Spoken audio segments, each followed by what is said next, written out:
Hello dear student, welcome. तो अभी हम लोग गुडविल का सम सॉल्व कर रहे हैं। गुडविल में अभी हम लोग सुपर प्रॉफिट का सम सॉल्व करेंगे।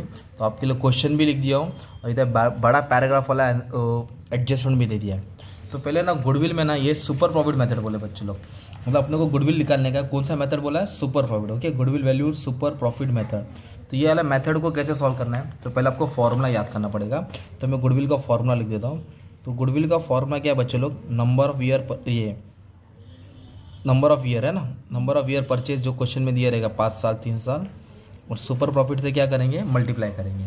तो फिर क्वेश्चन में अपने को सुपर प्रॉफिट निकालना पड़ेगा। सुपर प्रॉफिट का फॉर्मूला है average profit minus normal profit.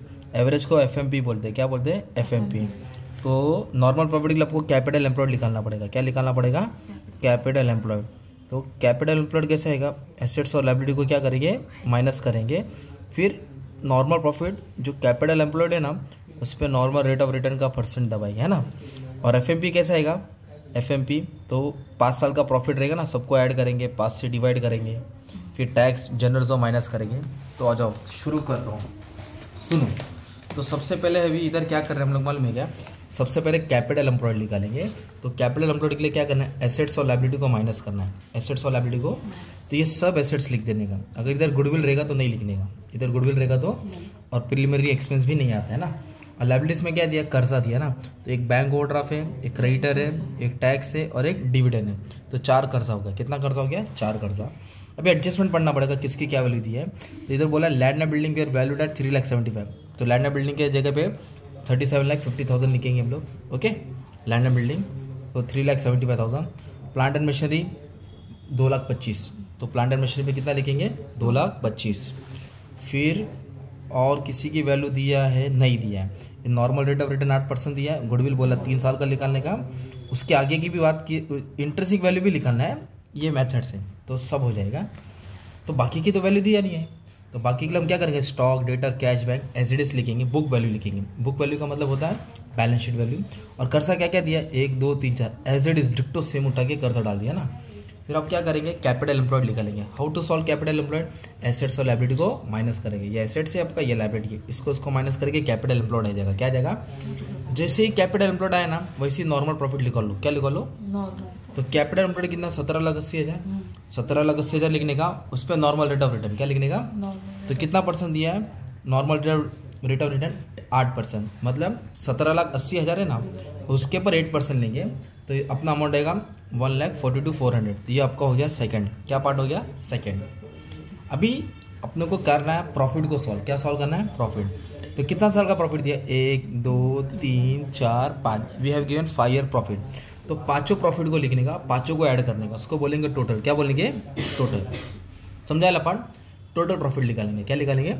फिर टोटल है ना, उससे एवरेज निकालेंगे। क्या निकालेंगे? एवरेज। एवरेज मतलब क्या करेंगे? डिवाइड। एवरेज बोले तो ये टोटल को डिवाइड करेंगे। 5 से क्यों डिवाइड किया? क्योंकि 5 साल का प्रॉफिट है। 4 साल का रहेगा तो 4 से डिवाइड, 3 साल का रहेगा तो 3 से डिवाइड। तो इसको डिवाइड करके कितना है? 1,65,000।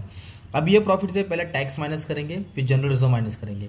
तो हमारे पैराग्राफ में ना टैक्स दिया है ना जनरल रिजर्व दिया है, तो यही हमारा मेन हीरो होगा, उसको 1 दे देंगे। ओके, तो इसमें से आपको टैक्स भी माइनस करना पड़ता है, रिजर्व भी माइनस करना पड़ता है, बट हमारे क्वेश्चन में ऐसा कुछ दिया नहीं है, तो इसको एज इट इज रखेंगे। ओके, अब अपना को सॉल्व करके आंसर निकालने का। तो नॉर्मल प्रॉफिट भी आ गया, एफएमपी बोले तो एवरेज प्रॉफिट भी आ गया। तो अभी what is super profit? Super profit मतलब average minus normal. What is super profit? Average minus normal. तो एवरेज बोले तो 1,65,000, नॉर्मल बोले तो 142,400। अभी इन दोनों को क्या करेंगे? माइनस करेंगे, तो आपको सुपर प्रॉफिट मिलेगा। क्या मिलेगा? और गुडविल कितना साल का निकालने का है? 3 साल का। गुडविल कितना साल का निकालने का अपने को? 3 साल का।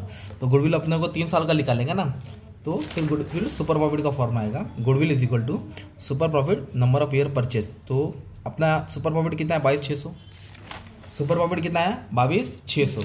उसको किससे मल्टीप्लाई करेंगे? Number of year purchase. कितना साल? 3 साल। तो ये आ गया तुम्हारा सुपर प्रॉफिट। ये क्या आ गया? अब सुपर प्रॉफिट के निकालने के बाद अपने को वैल्यू ऑफ शेयर निकालने का, इंट्रिंसिक वैल्यू। तो फिर इसमें क्या करना पड़ेगा मालूम है अपने को? वैल्यू ऑफ शेयर का फॉर्मूला क्या है? Amount available to equity holder divide by number of shares. तो इधर क्या खेलना पड़ा मालूम है क्या? पहले कैपिटल एम्प्लॉयड लिखा। तो कैपिटल एम्प्लॉयड कैसे है? एसेट्स और लायबिलिटी को माइनस किया। फिर गुडविल है ना, ये गुडविल को भी ऐड करना है। गुडविल को भी क्या करना है? क्योंकि वो भी एसेट्स है ना, इसको ऐड किया। फिर इधर एक चीज़ बोला था, क्या बोला था मालूम है क्या? 2,000 है ना, कॉल इन एरियर से, मतलब शेयर का पैसा नहीं आया था। 2,000 क्या है? मतलब शेयर का पैसा आया नहीं था। ये ऑथराइज कैपिटल था ना, 15,000 शेयर मतलब 15 लाख होना चाहिए, पर 2,000 आया नहीं। तो कॉल इन एरियर मतलब पैसा आया क्या, तो वो कॉल इन एरियर्स को माइनस करेंगे, क्या करेंगे, नहीं ऐड करेंगे, क्योंकि वो भी पैसा लेना आया नहीं है तो आने वाला है, तो इसको भी एसेट में जोड़ेंगे। ये टोटल एसेट्स हो जाएगा, क्या हो जाएगा। तो वैल्यू ऑफ शेयर का फॉर्मूला क्या है, इंट्रिंसिक वैल्यू का, जो net assets available to equity share holder उसको लिखने का, और डिवाइड करेंगे, किससे डिवाइड करेंगे, नंबर ऑफ शेयर। तो इक्विटी शेयर कितना है, 15,000, तो 15,000 से डिवाइड करेंगे ना, तो अपने को वैल्यू ऑफ शेयर मिलेगा, क्या मिलेगा, वैल्यू ऑफ शेयर। फिर टोटल पेड अप शेयर की वैल्यू निकाल लेंगे। तो 20 रुपये कॉल इन एरियर है, कितना है, तो 20 से माइनस करेंगे तो ये शेयर हो जाएगा टोटल पेड अप शेयर, मतलब इतना लेने का था, 20 रुपये आया नहीं। तो इतना सवाल नहीं पूछेगा, बट अगर ये बेसिक सम इधर तक पूछेगा और एडवांस पूछेगा तो वैल्यू ऑफ शेयर पूछा रहेगा, क्या पूछा रहेगा। तो इस तरह तुमको सॉल्व करना आना चाहिए। तो ये वाला सम था तुम्हारा, कौन सा था, सुपर प्रॉफिट में, कौन सा वाला सम था, सुपर प्रॉफिट में था, गुडविल में सुपर प्रॉफिट में था, ठीक है।